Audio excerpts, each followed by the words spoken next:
Shalom Bapak Ibu, ada sukacita hari ini. Saudara, hari ini kita ada di tempat ini, kita merayakan, memperingati hari kenaikan. Ada beberapa yang saya lihat orang salah. Tadi Pak Guru waktu WL pun sudah hampir salah. Ya, kebangkitan.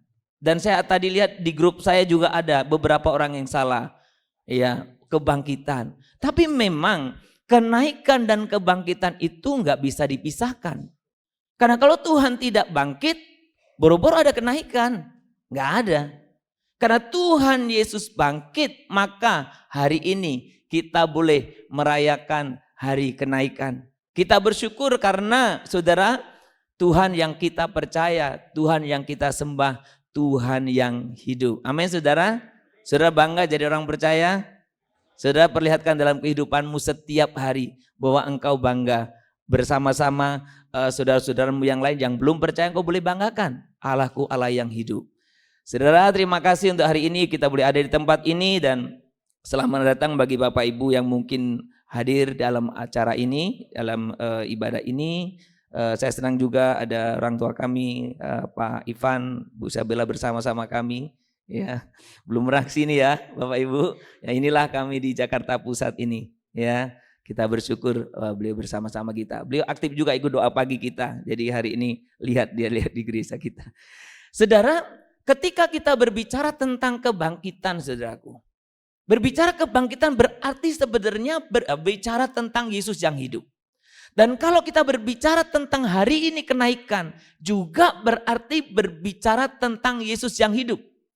Ada beberapa peristiwa yang kita melihat setelah kebangkitan sebelum kenaikan.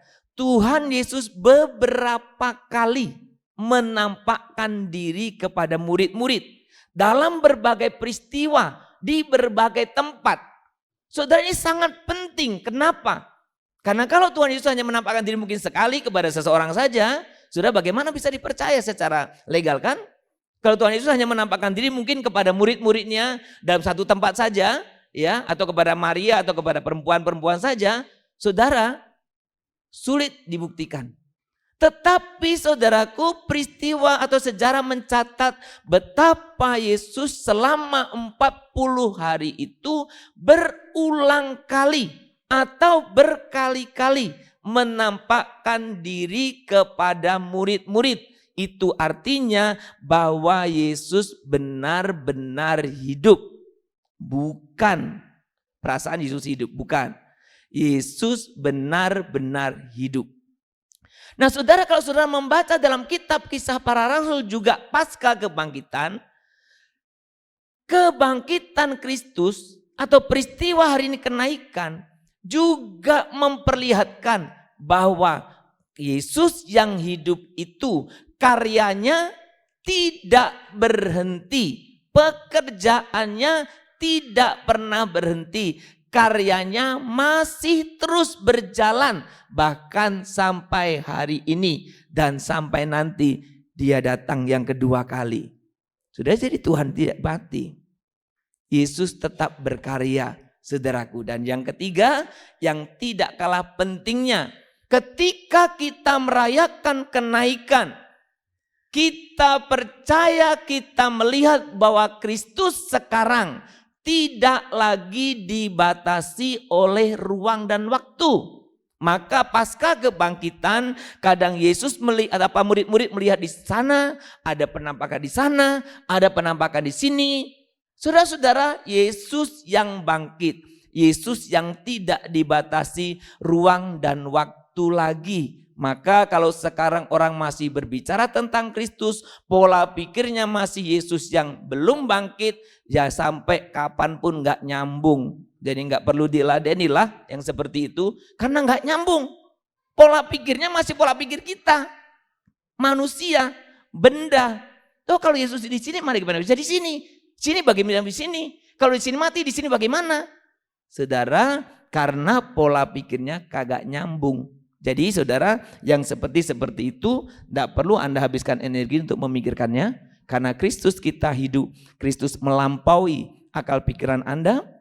Kristus melampaui keadaan kita semuanya, bahkan orang terpintar sekalipun. Nah saudara, hari ini saya ingin mengajak kita kembali melihat teks yang berbicara tentang kenaikan Kristus. Mari kita membuka Kisah Para Rasul pasal yang pertama. Kita akan membaca ayat 1 sampai dengan 11, tapi saya nanti akan hanya fokus kepada ayat yang ke-11 saja. Mungkin ayat yang lainnya saya akan memakainya untuk kita boleh melihat bagaimana peristiwa itu terjadi ya.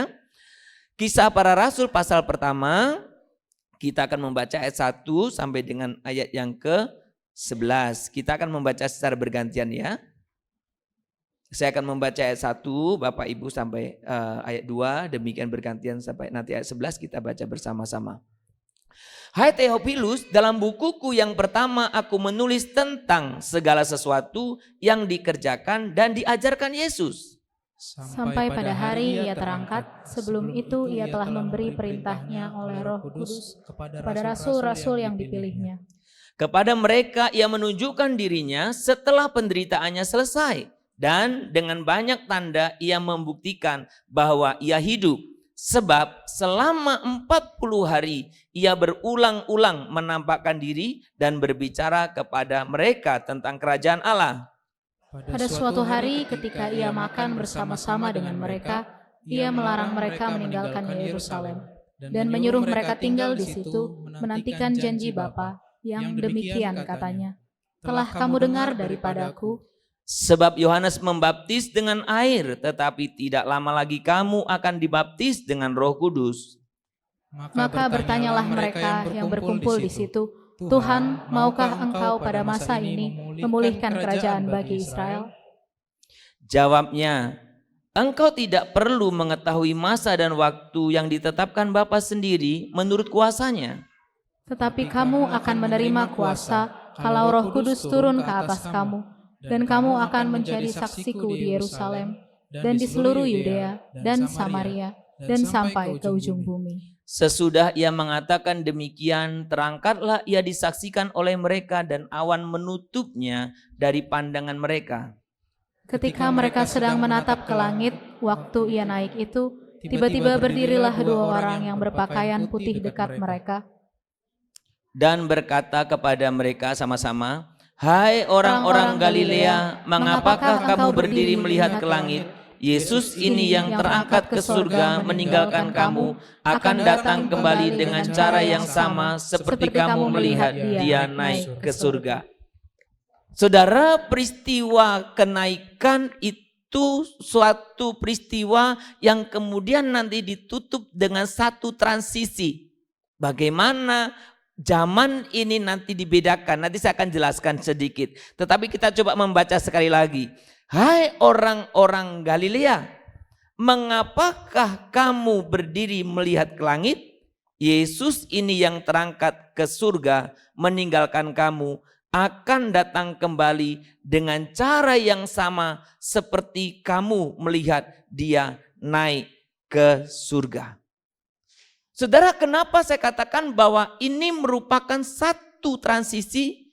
Karena di sini dijelaskan dengan jelas sekali bahwa masa yang saya dan saudara jalani ini sekarang berbicara masa menantikan kedatangan Tuhan Yesus yang sudah naik ke surga itu. Dan sangat jelas di sana dikatakan kedatangannya yang kedua kali pun sama mengagetkannya dengan peristiwa kenaikan. Saudara, visualisasi tadi minimal sudah 4 tahun ini kita lihat ya. Karena saya berapa kali cari film yang lebih nggak ada, jadi saya selalu tampilkan itu. Karena saya ingin mengajak kita mengingat satu momen yang besar itu. Bahwa ketika Tuhan Yesus naik ke surga, berarti saya dan saudara sekarang ada dalam penantian. Yesus yang naik itu akan datang kembali. Dan saudara, saya mau kasih tahu kepada kita kepercayaan bahwa Kristus itu akan datang kembali, itu bukan hanya kita yang percaya. Itu harusnya kita banggakan. Karena orang lain yang tidak percaya Yesus bangkit, tapi percaya Yesus datang lagi. Ya, karena tentu mereka nggak percaya kan Yesus mati. Nggak masuk akalnya kan, saudara. Oke, kita nggak larut ke sana. Saudara, hari ini saya ingin mengajak kita melihat dari fokus ayat yang ke-11 ini bagaimana malaikat-malaikat itu menegur orang-orang yang sedang ada di sana. Dikatakan, hai orang Galilea, mengapa kamu berdiri situ dan menengadah langit? Saudaraku. Maka tema hari ini saya memberikan satu judul, jangan berdiri saja. Jangan berdiri saja. Saudara, apa yang harus kita kerjakan untuk menanti, untuk menyambut kedatangan Tuhan yang kedua kali itu? Yang saya dan saudara tidak tahu kapan waktunya. Saudara, kalau kita membaca kitab Kisah Para Rasul, sebenarnya kitab Kisah Para Rasul sudah bisa melihat polanya seperti ada yang dalam ayat yang ke-8. Aku menerima kuasa yang orang-orang yang suruh tinggal di Yerusalem, kemudian nanti diberikan Roh Kudus, kemudian harus memberitakan Injil mulai dari Yudea, kemudian Samaria sampai kepada ujung bumi. Kalau sudah membaca kitab Kisah Para Rasul, itu polanya yang terjadi. Berarti dalam masa penantian itu salah satu karya yang dikerjakan adalah bagaimana memberitakan Injil, keselamatan itu. Tapi hari ini saya ingin mengajak kita melihat dua hal saja. Ya, dua hal saja. Saudara, yang pertama, ketika kita berbicara tentang waktu menanti, sama seperti ketika Yesus setelah bangkit. Saudara, waktu 40 hari itu panjang atau pendek? 40 hari. Panjang atau pendek? Tergantung ya. Kalau kamu punya utang udah ditagih-tagih 40 hari ini panjang ya, mau pulang pun gak berani kan. Tapi kalau kamu hidup sukacita 40 hari itu pendek. Iya kan? Murid-murid Yesus merasakan 40 hari itu panjang atau pendek? Pendek. Karena dia lagi senang-senangnya, wah Yesus hidup. Sebentar kemudian pergi. Nah saudara, masa penantian kita menanti kedatangan Tuhan Yesus kedua kali, panjang atau pendek? Kelamaan nunggunya ya. Saudaraku, bisa panjang bisa pendek. Kenapa? Karena ya syukur kalau saya dan saudara bisa menyambut langsung ketemu Yesus ya. Pas Yesus datang kita masih hidup ya. Nah kalau sudah dipanggil duluan, ya Yesus nggak datang, Anda yang dipanggil. Bisa pendek kan? Saudara, belakangan ini saya selalu katakan bahwa untuk dipanggil Tuhan nggak butuh sakit, nggak butuh tua. Kadang yang tua dan sakit-sakit pun nggak dipanggil-panggil. Tapi yang muda yang nggak sakit tiba-tiba dipanggil. Betul kan? Baru minggu ini saya mendengar teman saya yang masih muda dipanggil Tuhan. Saya pun kaget. Saya tanya, kenapa? Apa jawabannya? Kena COVID. Hah? Masih ada sih COVID. Masih hidup ternyata COVID. Ya, tapi kalau saya tadi pakai masker bukan takut COVID ya. Karena saya pilek jadi nggak mau mengganggu saudara. Yang saya ingin ajak kita belajar poin pertama adalah jangan membuang-buang waktu. Saudara, dalam masa penantian ini jangan menyia-nyiakan kesempatan yang ada. Jangan pernah menganggap, oh masih lama, masih lama, masih lama. Jangan. Karena kedatangan Tuhan kedua kali dikatakan oleh Tuhan seperti pencuri. Saudara, pencuri datangnya cepat atau lambat? Yang belum kecurian memang lama kok. Yang kecurian cepat loh Pak. Ya, jadi jangan sampai Anda kecurian baru ngomong cepat, telat. Jangan menyia-nyiakan waktu Anda. Saudara, saya tidak akan berbicara tentang manajemen waktu hari ini. Tapi saya ingin mengingatkan tentang dua hal bagaimana saya dan saudara harus menggunakan waktumu. Kalau saudara suruh kalkulasi waktu yang paling banyak engkau habiskan itu apa sih? Yang paling banyak. Ada yang megang handphone. Ya. Tergantung yang nggak tahu opung-opung waktunya paling banyak untuk apa Bung? Lain-lain kan ya, yang opung-opung lain, yang dewasa muda lain, yang pemuda-pemudi lain, yang anak-anak lain ya. Tapi prinsipnya saudara dikatakan pergunakanlah waktu yang ada. Dan dalam rangkaian ayat dalam Efesus itu disebut bahwa hari-hari ini adalah jahat. Ya saudara pergunakan waktu yang ada dengan baik.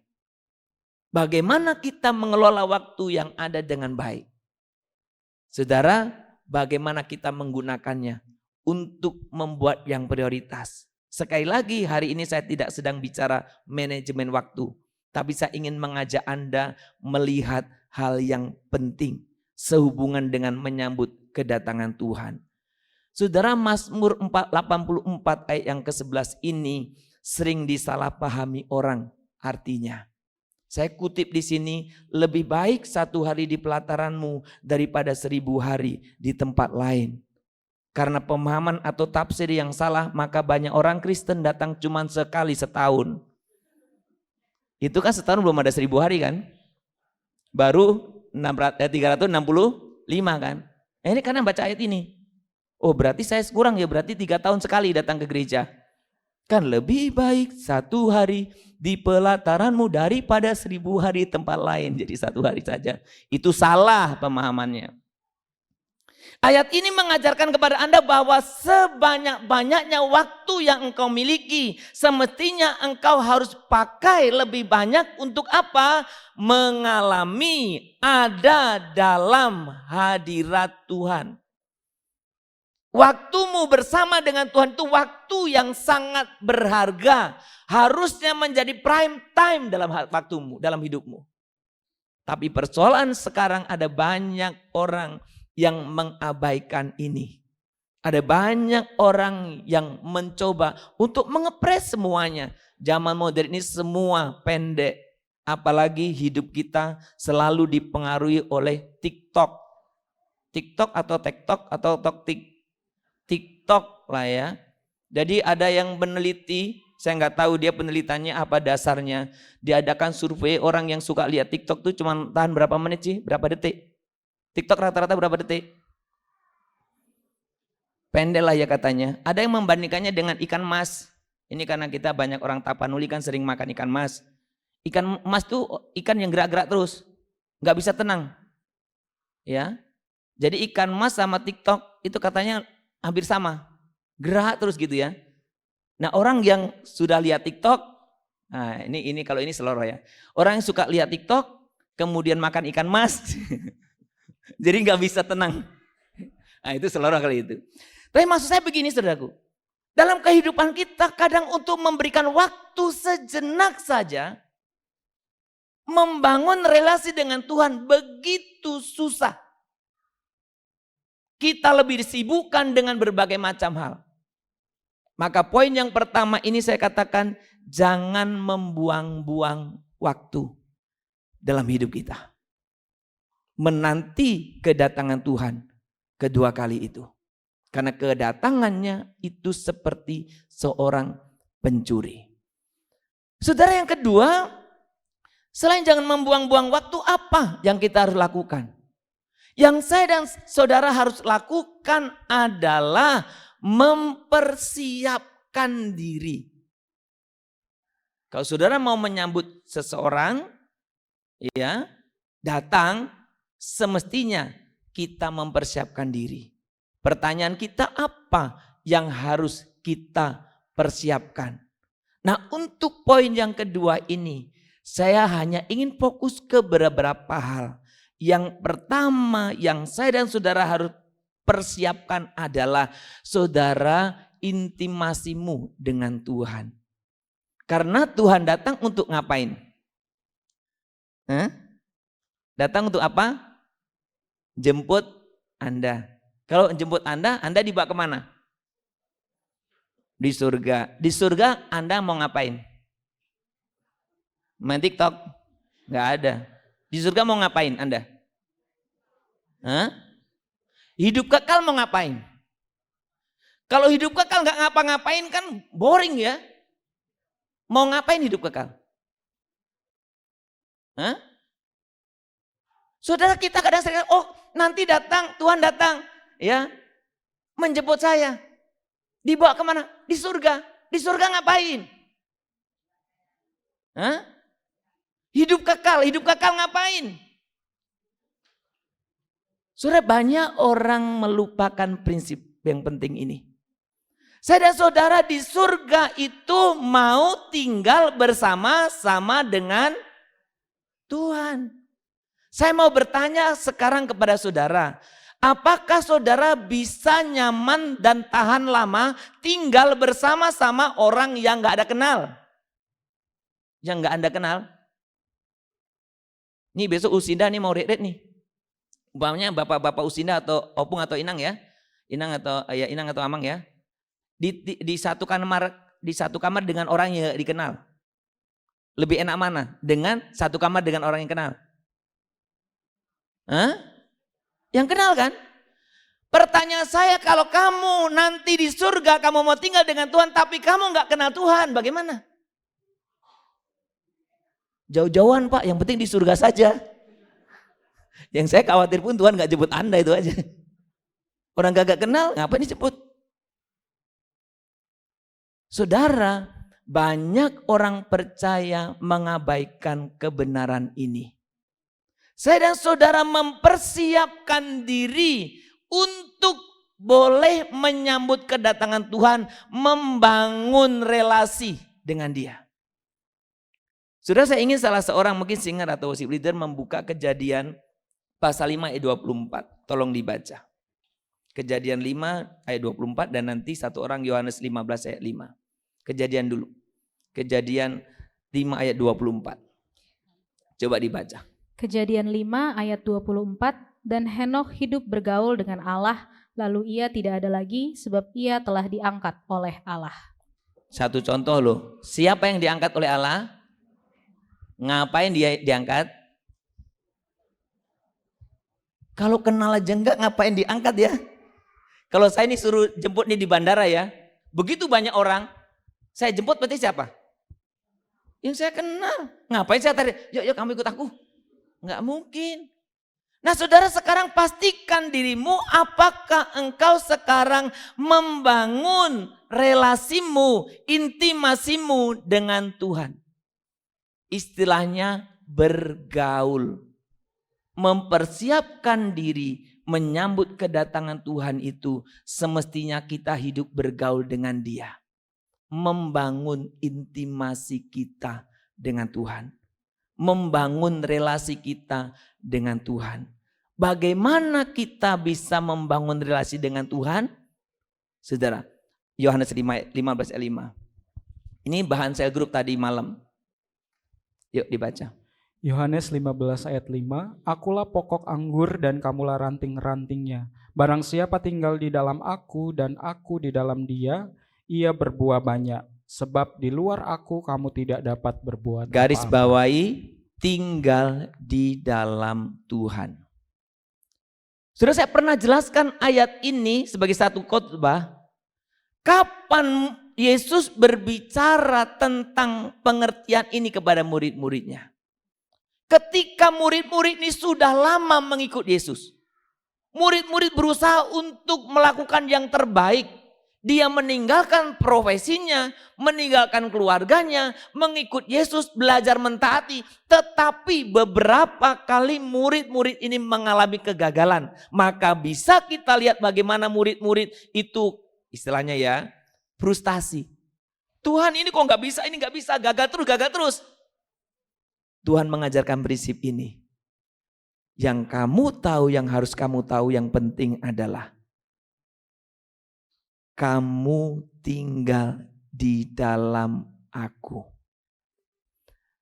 Relasi dengan Tuhan itu sangat penting, Bapak Ibu. Saudara, yang bisa membangun relasi dengan Tuhan adalah Anda untuk dirimu. Saya nggak bisa membantumu membangun relasi, nggak bisa. Aku yang melakukan, Anda yang punya nggak bisa. Yang bisa gereja fasilitasi kepada saudara adalah melatih Anda membangun relasi dengan Tuhan. Nah, mungkin kita bosan setiap hari saya ngomong ini. Makanya di gereja kita bangun doa pagi. Melatih Anda untuk membangun relasi dengan Tuhan. Gerejanya bisa melatih yang melakukan Anda. Saya nggak bisa melakukannya untuk Anda. Majelis nggak bisa melakukannya untuk Anda. Pemimpin saya grup Anda nggak bisa melakukannya untuk Anda. Istri nggak bisa melakukan untuk suami. Suami nggak bisa melakukan untuk istri, nggak bisa. Membangun relasi itu harus pribadi sifatnya. Yang kita bisa sediakan adalah sarananya. Kenapa gereja mengajak kita untuk membaca firman? Itu juga sebagai sarana kau membangun intimasimu dengan Tuhan. Mengerti kehendaknya. Saudara mempersiapkan diri menyambut kedatangan Tuhan. Itu berarti membangun relasi. Saudara, orang yang relasinya dekatlah yang merindukan. Betul kan? Ya. Kalau saya pergi siapa yang merindukan saya? Ya. Yang jelas keluarga saya kan? Enggak mungkin kan keluarga orang lain? Keluarga senang, Sumardi kok enggak pulang-pulang? Curiga orang. Selingkuhannya ini katanya kan. Sedih, beda kan? Orang yang merindukan kita adalah orang yang dekat. Orang yang merindukan Tuhan, ya orang yang dekat. Tuhan juga merindukan kita. Seperti Tuhan memanggil atau mengangkat Henoh. Diangkat, saudaraku, karena kedekatannya. Jadi yang pertama yang harus kita persiapkan, membangun intimasi dengan Tuhan. Saudaraku. Yang kedua, membangun intimasi dengan keluarga. Saudara, kenapa penting? Salah satu institusi yang belakangan ini betul-betul diserang, dihancurkan adalah menyangkut keluarga. Ada banyak keluarga-keluarga yang pecah hari ini. Ada banyak keluarga-keluarga yang tidak utuh lagi hari ini. Ada banyak anak-anak yang gak pernah bisa melihat seperti apa sih keluarga yang bagus itu. Ada banyak. Kenapa? Keluarga pada hancur berantakan. Intimasi dengan Tuhan akan menolong Anda untuk membangun intimasi dengan keluarga. Saudara, di dalam Matius pasal yang ke-18 ayat 19 sampai 20 itu berbicara salah satu bagaimana Tuhan menjanjikan satu kehadiran. Boleh dibaca sekali lagi untuk singer? Ya, singer yang saya minta baca karena pakai mic ya Bapak Ibu, karena pakai di YouTube ya. Makanya saya suruh mereka baca. Yuk silakan. Matius 18 ayat 19. Dan lagi aku berkata kepadamu, jika 2 orang daripadamu di dunia ini sepakat meminta apapun juga permintaan mereka itu akan dikabulkan oleh Bapakku yang di sorga. Sebab di mana 2 atau 3 orang berkumpul di dalam namaku, di situ aku ada di tengah-tengah mereka. Perhatikan di sana, di mana Tuhan hadir? Di mana ada orang sepakat. Berapa hitungan sepakat yang disebutkan minimal? Enggak ada 1 ya. Ya kalau 1 gak perlu sepakat, Anda sendiri. 2 atau 3. Bilangan ini di mana? Kita bisa temui sih yang paling gampang? Di keluarga. 2 atau 3. 2 cukup. Suami istri cukup sepakat. 2, 3 suami istri anak atau bapak anak atau ibu anak cukup sepakat. Tuhan merindukan intimasi keluarga. Membangun relasi di dalam Tuhan. Saudara ini berbicara tentang komunitas yang kecil, keluarga ini sekarang yang banyak diambang kehancuran. Mulai bangunlah. Maka saudara, karena ini perintah Tuhan yang besar, ini ada kuasa besar, maka iblis berjuang untuk mencoba menghancurkan kita. Saya suka katakan begini, mengajak pasangan kita atau anak kita atau keluarga kita untuk hidup benar di dalam Tuhan itu tidak gampang. Gak usah yang susah-susah. Ngajak keluarga doa bareng pun susah. Cuma doa bareng. Apa sih sebenarnya susahnya? Berapa lama sih doa? Aduh saya sibuk.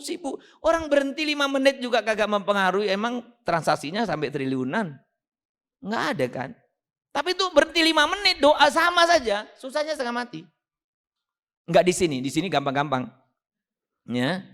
Mari kita makan bersama, doa bersama, makan itu biasa itu. Bisa ya kan? Enggak di sini itu. Bagus silakan di sini enggak ada. Ya. Saudara. Mari kita mulai yang sederhana itu, yang kecil. Doa bersama, baca firman Tuhan bersama. Ya, saya juga sering kali memimpikan tuh dalam keluarga-keluarga itu ada penyembahan bersama. Menyanyi, menyembah bersama. Saudara, intimasi keluarga yang dibangun di dalam Tuhan. Saudara, kemarin di outing PWMI saya singgung begini. Saya heran di Alkitab itu orang-orang yang kompak itu salah. Ini contoh keluarga ya. Kalau Anania Safira kompak ya. Kompak banget. Pak lah pokoknya. Apa dibilang suami, itulah yang dibilang istri. Berarti ketundukan istri sama suami, jalanlah. Tapi masalahnya untuk bohong. Kompak tapi salah kan? Yang kita harus bangun adalah kompak di dalam Tuhan. Itu saudaraku. Yang ketiga. Ya. Yang ketiga adalah intimasi dengan saudara seiman. Saudara, intimasi kita dengan Tuhan itu akan memberikan kepada kita kuasa kemampuan untuk membangun intimasi dengan keluarga kita. Keluarga yang intim, yang kompak akan juga punya kekuatan, punya kuasa untuk membangun intimasi dengan komunitas yang lain. Saya membayangkan begini, masing-masing rumah kita itu selalu ribut aja tiap hari. Gabunglah kita ke gereja, keluarga-keluarga yang ribut itu. Saudara, kita harus bersatu. Bisa gak kira-kira? Lah keluarga aja gak bisa bersatu. Sekarang dikumpulin aja Bapak Ibu, kita bersatu bergandengan tangan. Nyanyinya, bergandengan tangan dalam kasih. Nyanyinya. Ya kan? Hatinya? Nah, orang di rumah aja ribut kok. Bagaimana? Maka saudara, urutan ini Anda harus perhatikan. Kesatuan di rumah membantu kita untuk membangun kesatuan di gereja. Kesatuan di rumah membantu kita untuk membangun kesatuan atau intimasi dengan saudara-saudara seiman. Saudara, ini salah satu doa Yesus yang tak terjawab-jawab hingga hari ini. Mari kita membaca dalam Yohanes pasal yang ke-17 ayat 20-23. Yuk kita membaca Yohanes 17 ayat 20 sampai 23 ya. Kita akan membaca ayat ini bersama-sama. Yohanes 17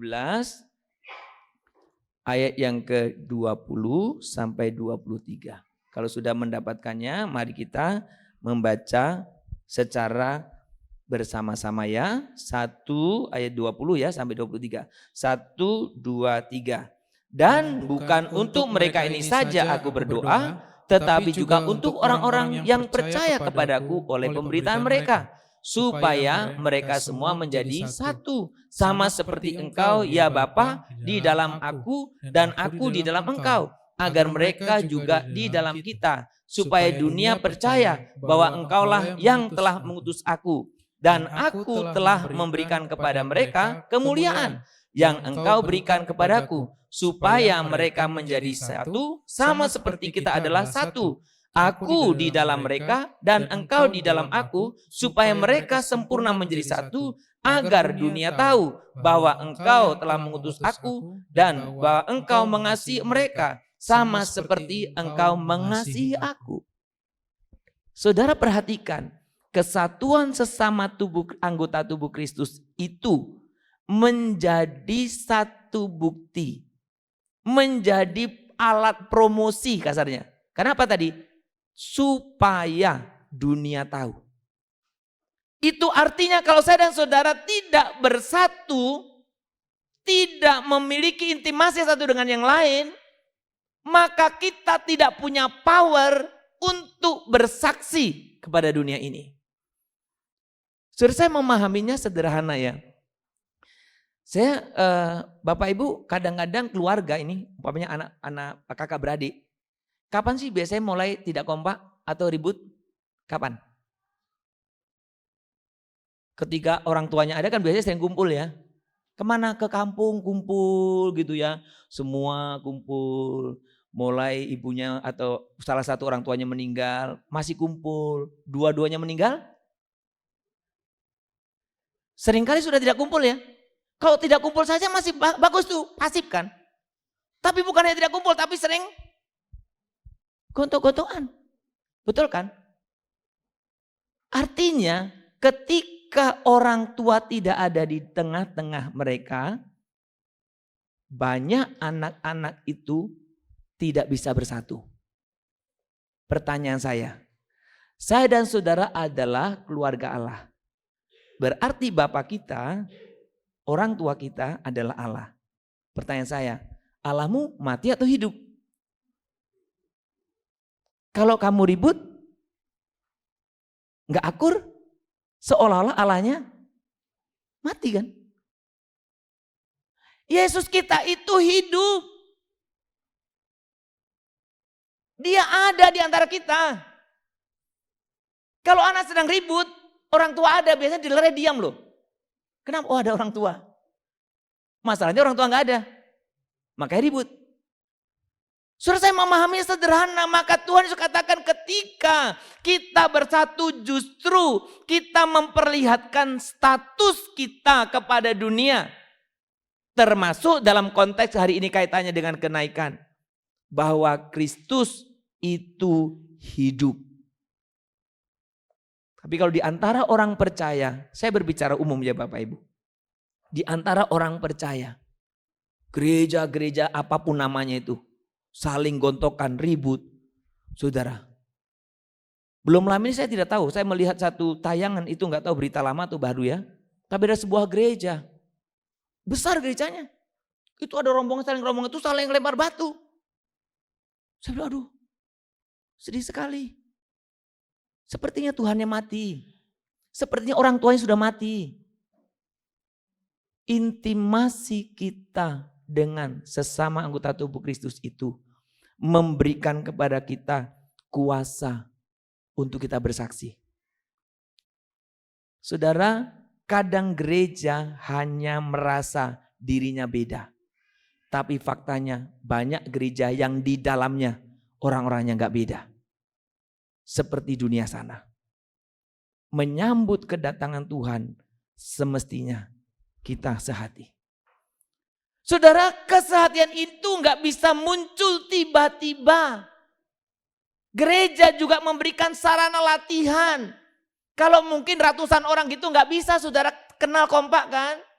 Maka di gereja saudara belakang ini saya terus dengungkan ayo gabung dalam kelompok sel. Kalau sebelum ibadah selalu ada countdown kan. Kalau Anda belum ada gambarnya di situ, bukan tukang fotonya yang malas foto Anda. Anda yang malas difoto. Dengar baik ya. Kalau nggak ada foto Anda di situ, bukan tukang fotonya malas memfoto Anda. Anda yang nggak mau difoto karena Anda nggak datang. Di sel grup itu maksudnya, ayo. Sebulan 2 kali untuk yang umum. Kalau pemuda-pemudi setiap hari lah ya, setiap minggu sekali ya. Di dalam sel grup itulah kamu belajar latihan. Kuat komunitasmu. Dibangun. Intimasi. Pak saya gak suka satu anggota dengan dia. Saya selalu ingat saudara gak suka di sini, nanti kalau di surga bagaimana? Harus tentukan sekarang. Anda mau ke surga atau tidak? Karena kalau gak suka nanti ketemu dia, bagaimana? Ya. Saudara belajarlah untuk menerima apa adanya di mana? Di dalam sel grup itu. Mempersiapkan diri menyambut kedatangan Tuhan. Itu sesuai dengan tema gereja kita tahun ini. Better together. Bersama membangun intimasi kita dengan Tuhan, dengan keluarga kita, dengan keluarga dalam komunitas gereja ini.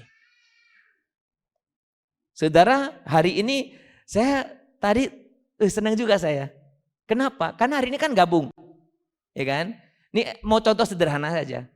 Nih Pak Manulang kan biasanya kebaktian 2 kan ya Mang ya. Pak Asun itu kebaktian pagi. Kalau nggak gabung Pak Manulang nggak akan kenal Pak Asun. Ya kan? Ya mungkin ini jemaat baru mungkin kata Pak Manulang kan. Padahal Pak Asun tiap hari datang kan. Ini syukurnya kita bisa gabung kebaktian. Kita keluarga. Nah saya rindu ikatan-ikatan ini terus dibangun. Itulah sarana kita untuk mempersiapkan kedatangan Tuhan. Saudara, tadi kata malaikat, hai orang-orang Galilea, mengapa engkau berdiri di situ? Tapi saya buat temanya adalah jangan berdiri saja. Saudara, kenapa Galilea? Saudara, Galilea itu mempunyai arti yang sangat penting. Galilea itu gambarannya adalah orang yang tidak pernah berhenti. Orang yang ibaratnya itu roda yang terus berputar. Yang tidak pernah berhenti. Gereja Galilea juga berbicara tentang bagaimana orang yang sederhana.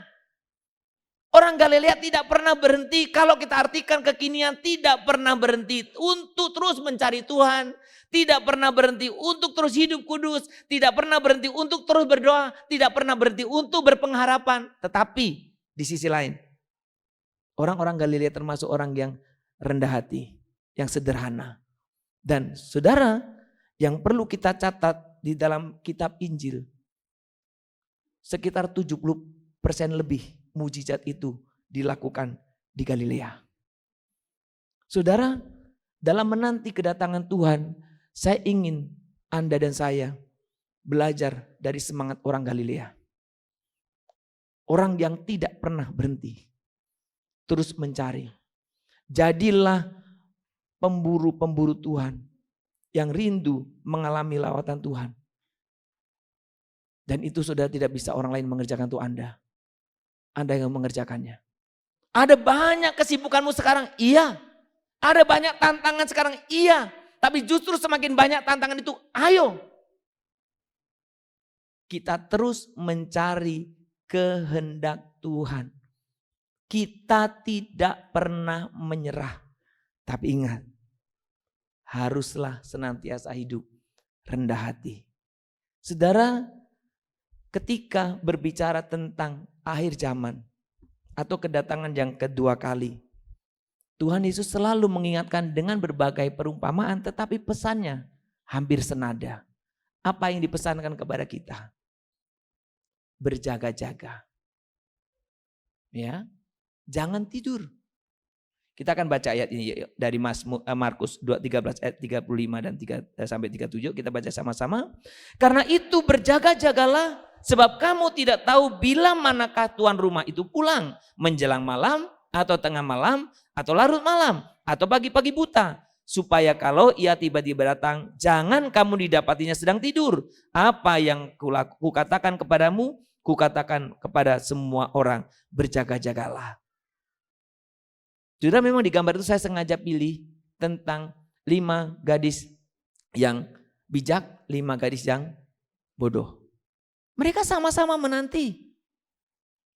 Tapi yang membedakan mereka adalah yang satu menanti sekedar menanti, tidak mempersiapkan apapun, tetapi yang satu kelompok lagi menanti dengan penuh persiapan. Sehingga ketika mempelai datang,